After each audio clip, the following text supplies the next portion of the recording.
നമ്മൾ സെറ്റ് ചെയ്ത് തരാം. അതിനു മുന്നേ നീ ആ പെട്ടിക്കകത്തെന്ന് പറ. ഓ അത് പ്രത്യേകിച്ച് ഒന്നുമില്ല bro. The most precious one and only ice കട്ടാ. കാനഡയിൽ ഐസ് കട്ടാ. ഈ സർപ്രൈസ് നിങ്ങളെ മുഖത്ത് കണ്ട ഈ സർപ്രൈസ് ഇന്ന് എന്റെ വീട്ടുകാരും കാണും. അവരൊന്ന് സർപ്രൈസ് ആവും. ചെറുക്ക നീ എന്തോന്ന് പറയുന്ന? ഐസ് കെട്ട പെട്ടിക്കകത്തുണ്ടോന്നാ? എടോ കാനഡയിൽ വന്ന ഐസ് ഒന്നും കാണാനുള്ള ഒരു ആരോഗ്യസ്ഥിതി ഒന്നും അവർക്കിപ്പോ ഇല്ല. ഏതൊരു മകനും ചെയ്തു പോണ പോലെ ഞാനും ചെയ്തു. ഐസ് നീ എന്തിനാ പെട്ടിയാക്കി കൊണ്ടുവന്നത്? അവന്റെ സ്ഥാനത്ത് ഞാനാണെങ്കിലും എങ്ങനെ ചെയ്യുള്ളൂ? എനിക്ക് എന്റെ അച്ഛൻ ഓർമ്മ വന്നു. ഒരു നാട് ഫുള്ള് പൊട്ടന്മാരാ.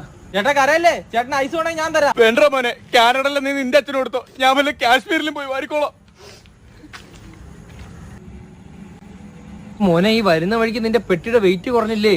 അപ്പൊ നിനക്ക് എന്തേലും ഒരു നെഗറ്റീവ് തോന്നിയായിരുന്നു? ചിലപ്പോ മാതാപിതാക്കളെ സ്നേഹിക്കുന്ന ആരെങ്കിലും കൊണ്ടുപോയതായിരിക്കും. കൊണ്ടുപോട്ടെ ചേട്ടാ, കൊണ്ടുപോയി.